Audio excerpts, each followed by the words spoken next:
Hey, this is Daniel from GrowYourMusicStudio.com, and I'm joined today by Greg from GroupLessons.com. And in this video, we're going to cover the following topics. How long it takes to set up a group program in your studio, and more specifically, a group program like Piano Express, what the setup looks like, when to set it up and how long it takes, as well as common pitfalls in setting a studio up. Before I jump in here and ask Greg some tough questions about this, because he's our resident expert on setting up a robust group system like this, I want to acknowledge two videos I made last year. They were very popular videos.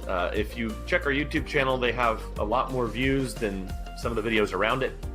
One video was called Why You Shouldn't Use a Group Curriculum, and another video was called How to Get a Group Lesson Program Going in 3 Weeks.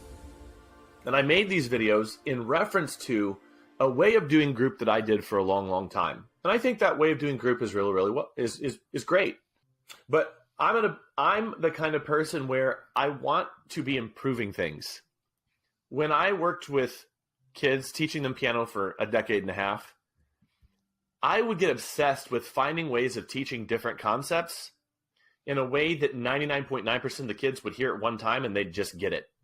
So for years, I struggled to get kids to play their dotted eighth note rhythms well. And it really frustrated me. And so what I did was kept trying different ways of teaching it until I found one that worked really well. And then I kind of wrote that into law in my studio. Okay, that's the way it's always going to be taught because it's so effective. Well, similarly, if I see something that comes along that can help me one up the way that I'm doing something at a business level or a systemic level, I'm going to adopt that system.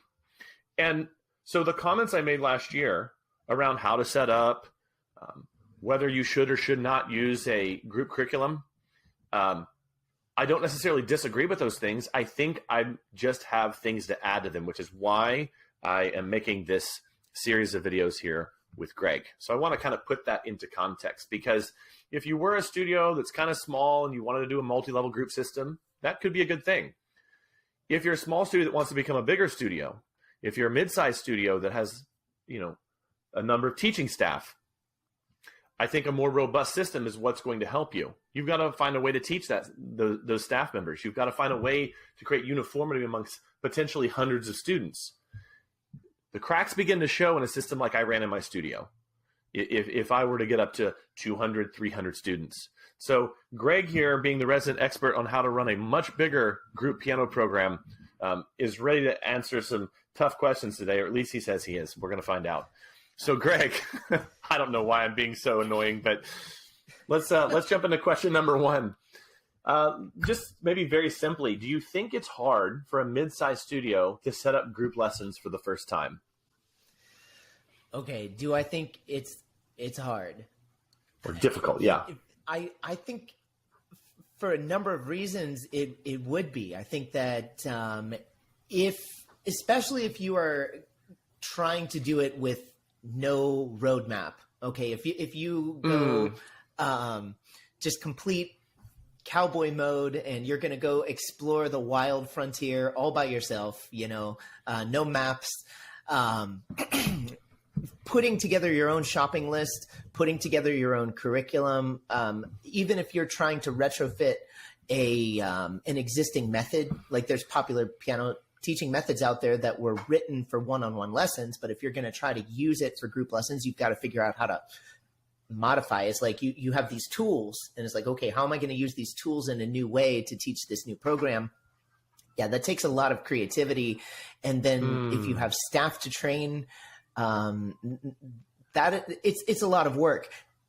That's just the logistics. Then there's the psychological side of it. It's like, okay, I have all these beginners and I'm going to have to tell them that everything they've experienced up to this point is about to change. I have to tell that to my staff. And then that's just like frightening. And so is it hard? I have to acknowledge, yes, it's easier when you have a roadmap. And that's one of the reasons why the Piano Express has worked so hard to create teacher training materials and the startup guide that we have. But even with that, there's going to be challenges. So I want to acknowledge that. Okay. And I want to echo what you're saying. Two things come to mind. I'll be brief on these. One, it took me several years to figure out how to adapt popular piano methods into a group method. A lot of trial and error. And that was me as the owner. And what happened as I was doing is I actually had to level my skill up. Like I actually had to become a better teacher to do that. It's certainly not something that I could just hand off to someone and expect them to get it and be able to run that in 4 weeks. It takes some dedication. And then to your other comment, I was just speaking to a studio owner this week. They have a couple hundred students in their school, and they were talking about, I think I'm interested in talking to you about group lessons. I know you're kind of the group lessons guy, Daniel. And we're starting a group lesson program. And I said, oh, cool. Tell me about it. And it turns out it was like a little 8-week program they'd kind of put together. And it'd take them, and they were only going to see 6 kids at a time out of hundreds of piano students. Okay. Not 6 kids at a time in multiple groups. They literally only had 6 kids that were going to take it. Okay. And they'd put work into that and time, but I could just get the sense that this wasn't scalable. And they knew it. I'm not saying that like they didn't see that. Like and what they looked like what appeared to be what they were doing, looks good. But to run a program that can help a school scale, I have to agree with you. Without a roadmap, it can be hard. Any other comments on that, or are you ready for my next tough question? I guess I'll roll the dice and take your next tough question. Go ahead and fire away, Daniel. Then I know you were kind of referencing it before, and if you feel like you've already covered this, let me know. But what do you see as those biggest obstacles to setting up a group system? I think that handling all the moving pieces at once. Okay. You have to be a pretty good project manager if you're going to do it all on your own. You have to figure out what's going to be the new schedule. You probably have to write a schedule, build a schedule. You have to communicate that schedule to your families. You have to get a shopping list together. You have to buy all those things. You have to plug all those things in. You have to set them up. You have to test it. You have to start training your staff. And I think, I don't think it's any one thing. I think it's the sum of all the parts happening at the same time. I mean, at some point, there's like the straw that breaks the camel's back, so to speak. It's like there's all these things happening at once. And, there are some people that have like a personal organizational system where all these pieces can drop into the bucket and they keep it, organized, but that's a rare bird, that most people will just start to stress out, me included. I mean, I have had to really, really just study other people's methods of staying organized and running projects, because I will fall apart pretty quick. And so I think that having a tool that just has it all organized for you is probably the best thing that you can have. What you're saying actually is helping me to maybe put something I said a few minutes ago in a better way. Okay. And that is because of the challenges that you just described there. Oftentimes people set their sights much lower than what they could because they think, I know this is going to be this giant hassle. So instead of actually creating something really robust and amazing and awe-inspiring in my studio, let me just do like one group and we can check the box off and say that we've done group lessons. Or let me dip my toe in the water and maybe try a group method out there, or put together a little group class that's 6 weeks long or 8 weeks long. And so people, because they feel the immensity of the project, they just end up creating a smaller project for themselves.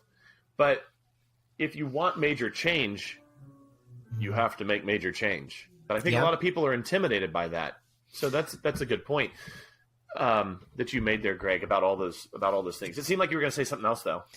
No, I was going to say, I think that studio owners have to ask themselves, what is the purpose of the group lesson too? You know, if the purpose of the group lesson is just to give the students an extra option, you know, you just want to add an item to your menu, then yeah, it can be like a small thing. But for me, my purpose for running group lessons, when I started my group lesson method 12 years ago, it was to really transform my career. I just wanted to have a social gamified experience for students, but a stronger career for me. I wanted to be able to keep my price points affordable for my community, but still have enough margins where I'm not always worried about money. I really wanted to upend the numbers in the way I was teaching without compromising the quality. So that was my goal. I had a big goal. So I had to run a big program, and I had to figure out how to get myself organized and put all those pieces into one machine. You know, you've kept referencing a tool. This really isn't on my official list of questions that I kind of scratched up before, but do you want to talk about that tool? Well, we have a training course. So if you contact us through grouplessons.com, we will get you into our training course, and it's all there. Like we have like our launch checklist, we have all the pieces, and then we have support materials. Like, so for scheduling, we have a video. Here's how I do my scheduling, and here's a blank template if you just want to copy what I do. So there's no thought required. It's just cut out. And we have thought through everything from teaching your staff, like here are all the lesson plans. Have your staff watch these videos, read this paper. Now they're ready to teach. It's really plug and play. So we do believe that the training course is pretty holistic. Like it does cover everything A to Z, and it's clearly laid out. We're really it's a new thing that we've just made. And so I'm really excited. You know, you're always like excited about your newest project. So this is something that we really feel is something special that we're ready to share with teachers. How much does that cost, Greg? How much does the training course do you cost? Have to pay? Do you have to pay like an extra fee to take that training? No, you do not. So it's the training course itself is a steal. The business model that we're working with other teachers is on a licensing basis. So you would pay a licensing fee to access the software and then the method per student after you get trained. But the training course is free of charge. It's a good deal. Yeah, because I do know there are systems out there where you have to pay $1,000 or $2,000 just to become a licensee, and that's the cost of the training. But you're saying it's free. That's cool. That's great. So then, Greg, let me ask you a question. What are the steps to setting up a group studio? Maybe kind of like a high-level overview. I know you said you kind of get nitty-gritty, you get holistic. Maybe we don't want to go that deep, but what are those high-level steps? Okay, so I will just say, like, for anyone that wants to do any method. So I'm just going to step outside of, I love that. grouplessons.com or Piano Express. Like if you wanted to just generally set up group lessons in your studio, the very first thing that I would do is I would pick a method. And if at the very least, I would put together some kind of rough roadmap on how you're going to use that method in group lessons. I would order books. I would order the pianos. If you're going to use iPads or laptops, I would order all of those things, cables, make sure you plug it in, make sure you test it. And all that needs to happen several weeks before you launch. So I would say shopping and writing are the first two steps. After you get your shopping list together, you have materials that you can either use yourself or train your staff. Then you set up your classroom. You get I think that getting everything set up on the floor should happen sooner than later, because then you can start running like maybe open house days, or you can start promoting it. You can invite people in and say, hey, this is a program we're going to start in a few weeks, but come experience it now, right? If you don't set up your floor until the night before your first class, then you can't promote it in a hands-on way. So I say, shop, get your gear, set up your class, then start to promote it. Then there's communication after that. You announce to your staff, to your current student families, you do an internal announcement. There's this new program that we're running. You go external, you try to get on whatever you do to advertise, Google ads, social media, whatever, and start telling the neighborhood about this new program. And in a nutshell, that's really it. There's no shrouded, protected secret. It's all just basic things. It's a lot of moving pieces that have to happen all at once. But that's all there is to it. I don't think there's anything else that needs to be done. How long can that take? Maybe like a aggressive estimate and a type A estimate and a type B estimate. Okay. If you're writing your own curriculum, and even if that's just like, okay, let's say Piano Adventures. Okay. Nancy and Randall Faber, great books. And which we love. You and I both love them and the books. We love them personally. I've met Randall a couple times in person. He's a great speaker. Yeah. Oh, awesome. I think he's a genius, and what he's contributed to the community of music teachers worldwide is we are in his debt. So yes, in that sense, I do love him as a person. And his books are great. Okay, so let's say you're going to use Piano Adventures, which was written for one-on-one lessons, but can be adapted for group lessons. Then you just have to think. And if you're going to train your teachers, then you have to think even more, and you probably have to write some things out. And that might be the most time-consuming step. And the more you try to rush that, the more you're potentially compromising the quality, and the program itself needs to be, the higher the quality, the more chance of success there is. And so that's a tricky question, Daniel, because I wouldn't want to rush that first step. Okay. Well, let me re-ask it in a different way. But before I do that, I even want to say that writing portion that you're talking about, like I've seen your teacher guide for your teachers at your location. It's like 300 pages long. That isn't something you wrote over the weekend. Yes, it is broken down into lesson plans. So if you want to train for 1 week, you're reading 2 pages, not 300. But yes. Right. The list you gave earlier, starting with writing, you then went to, you need to get this equipment and that equipment. I think I'm just talking about, let's say someone's going with a quote-unquote pre-packaged curriculum. Okay. Or, they've learned from someone else, like a way to do group. Once it comes to the point of setting it up, type A, type B, what's an aggressive and a slow estimate for how long that could actually take to get it going? So let's not assume that they're building from scratch. Douglas Adams had a great quote in Hitchhiker's Guide to the Galaxy. He says, to really bake an apple pie from scratch, first you must invent the universe. So I'm not asking these people to reinvent the wheel and write their own method. I just mean like setting up a group studio. If they had like a system, they could just plug and play right into the studio. Sure. Well, then that definitely compresses the timeline quite a bit. I would say then conservatively, if you take your time, all you need is 2 months. But if you really put the pedal to the floor, if nothing else mattered in your life except group lessons, you could probably put it together in like 3 weeks. Easy. Order, communicate, order your gear, communicate, train your staff, announce it, done, run. It's, there's a roadmap. But I think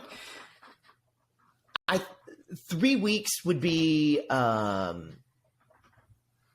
enough time, because the only thing that I would say would get maybe clipped is your ability to promote to the community and have like a bunch of open house before you launch. You'd have to do some of that after you launch. So you would run your classes, you'd get a few of your students internally, and then after you set up your floor, you know, then you could just keep inviting people in.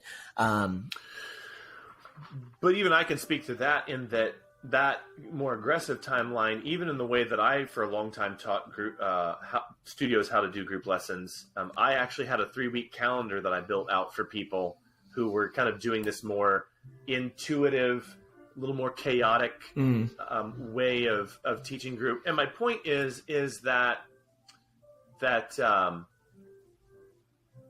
last point you made there about promoting externally, a lot of times, especially for schools that were mid-size, you know, let's say over 100 students to 300 students. Okay. I saw plenty of studios that did that where they launched internally. And I mean, there was a school right after the pandemic started in 2020 that internally converted 120 piano students into group lessons. Yeah. Wow. Without any external promotion. And I think she holds the record for studio that converted the fastest, because she started at the beginning of March and had converted all those people over in like 17 days, I think it was. I wrote it down somewhere. I'm pretty sure it was 17 days. 2.5 weeks. Which is kind of nuts. Yeah. So that's really helpful. I think my next question for you would be, when can it be done? When can someone do this? I think there's some opinions I have here too, but I'm curious what you think. Okay. When should someone start a group lesson program? You know, the popular time to start would be, of course, the beginning of the school year. So the back to school season. There's also the new year, you know, the new calendar year. So beginning of January, everyone comes back from holiday breaks. Those are like predictable, like families would be expecting a new program at those times. But could you start in October or November or February or June? Of course. Yeah. I don't think there's any limit to when you could or couldn't start. I think that there is never a wrong time to make your career better. I love that. Having helped several hundred studios convert to group lessons at this point, I saw a very curious thing. And I don't want to seem jaded or cynical or crabby, so I'm going to cast it in this light. In teaching music students how to learn the skill of playing the piano or guitar, you begin to see archetypes of students that come through your studio, especially after you've taught for years. Right. And you also notice there's the same 3 or 4 or 5 issues that tend to come up for every student. And it's like, oh, that issue's coming up now. All right, well, we've got to overcome that. And we get better as our career goes along at overcoming that. Similarly, I've seen the same 2, 3, 4, 5 fears, or dare I say it, excuses come up. Okay. In school owners or studio owners who are flirting with the idea of group lessons, but have a little bit of fear. And I know we dealt with this in another video, but one thing that I've heard are the studio owner is putting up red lights for themselves on behalf of other people or on behalf of third parties. In other words, oh, I could never start a group lesson program in my area. Parents here just don't like group lesson programs. But I have experience of helping people in really expensive areas to live and rural areas, urban, suburban. Every school owner says, oh, they never accept that here. And yet somehow I've managed to help like almost 400 studios do it all over the world, including like Asia, Australia, New Zealand. So it's one of those things where on behalf of someone else, they're making an excuse, but in reality, they're trying to make themselves feel comfortable. Another one, and it has to do more with this one, is, oh, parents would never switch over to a new program in the middle of the semester. And yet I've heard that excuse, and I've said, and it's funny because I'll talk to someone who's like considering, switching to group. And I'll just be like, oh, okay. Well, then, maybe just go through the training, and then at the beginning of next school year, go ahead and do it. I think I'll do that. And then they go through the training, and I show them how to do it, and they're like, oh, I could see doing that now that I have a plan. Yes. And then 3 weeks later, middle of March, in a pandemic, someone switches over. Yeah. And they had no problem. And so I would just say to a school owner or a studio owner who's considering switching to group, and hey, let me even just be as egalitarian as you were like 10 minutes ago. Okay. This could be any program. Yeah. Don't stop yourself on account of other people. Don't assume what they're thinking. Don't assume that it's impossible just because it feels hard or uncomfortable. It just might mean that you need a better plan, or you need to borrow a better plan from someone else. Yeah. Go ahead, Greg. I was going to say that's so good. Like it's so true. Then maybe feels like to me we've kind of come near to the end of this. Maybe as a last question, you've been in the trenches now for 12 years with this program that allows you to see, upwards of 24 kids an hour with 2 teachers. What pitfalls can be avoided by a school owner? What wisdom, maybe a hack or a tip that you would have, or maybe multiple things that you'd say, like, hey, here's some ways to avoid some pitfalls. Like, what would you, what advice would you offer, if any?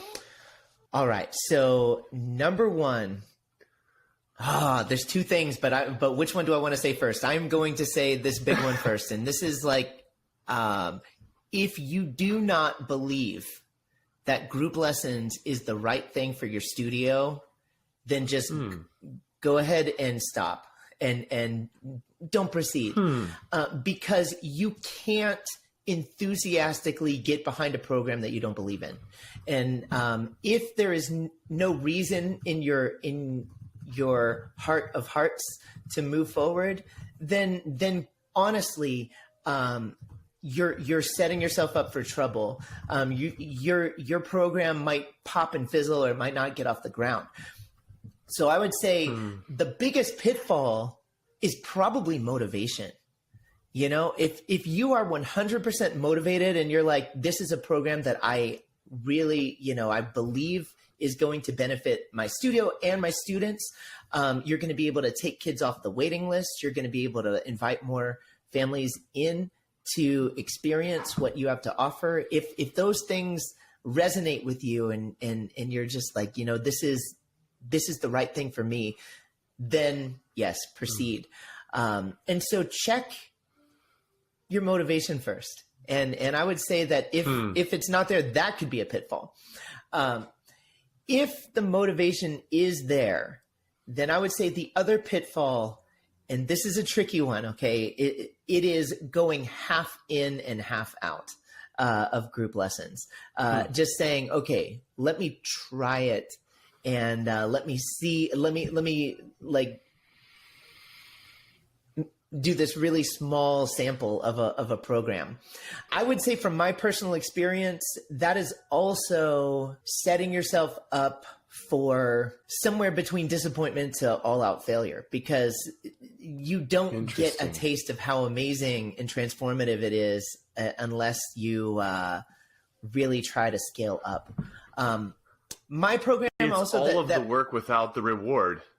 Yeah, it's all of the work without the reward. Yeah, and I see that. Keep going though. And I would say, like with group lessons, you have like time slots. You have classes that happen in real time, right? There's like an appointment. And the more classes you can create, the better it is for scheduling for families. You can say, well, we have all these different days and all these different classes you can choose from. And if you start small, you're like, well, if you want our group lesson program, you have to come on Tuesday at 5:30 p.m. and that is our only option. And so it's like one of these things that the more you scale, the better it works. And so I would just say to a studio owner, take a big swing at it right out of the gate, and you won't regret it. Then I have a question. Okay. And we're really off the script now. Okay. How do you rectify that with, I'm just going to put this out here. This might not be a term that everyone resonates with, but I think you can resonate with the concept behind it, even if the words might not be the ones you choose. Sure. But typically someone has built a business by making good decisions. And I've built a couple businesses now that have gotten fairly sizable in terms of team and revenue and things of that nature. And I didn't do that by being risky. Okay. I didn't do that by making foolish decisions or burning bridges or things like that. And I'm not saying that that's what going quote unquote all in on a group program is. But, you know, for someone who has some business savvy, they've built a school with a couple hundred kids in it potentially. Isn't it the better part of wisdom to just make sure that it's a good culture fit, or to make sure that you like the materials or things of that nature? I'm curious what your thought would be on that. To take things on a test drive before you before you go all in. You know, I think that there is some wisdom to that. As long as the studio owner understands, like if you're trying a new program, a new curriculum, if there is a test drive phase, then I would say to that studio owner, put on paper how long that test drive phase is going to be, and when is that test drive phase going to be over, and when is a bigger launch. Because group lessons always work better when you go bigger, because like there's the numbers and the scheduling, like those two things alone just make it so much more worthwhile to run the program if you scale up. And so try it for a few months, get some feedback from parents and students. Take everything with a grain of salt for the people that don't. There's going to be people that don't like change. There's going to be people that say, I miss the old way. But all that to say, give yourself a timeline, collect your feedback. And again, back to my very first point, give yourself the permission to all in, believe in what you're doing or not. But if you believe in it, if you feel like you found a program that's right for you, then at some certain point, make that program turn around and be good to you and be good to your studio and reward your career and go big, scale up. Yeah. Build more space. Schedule more classes. Shout from the rooftops. Bring people in and give yourself a good program.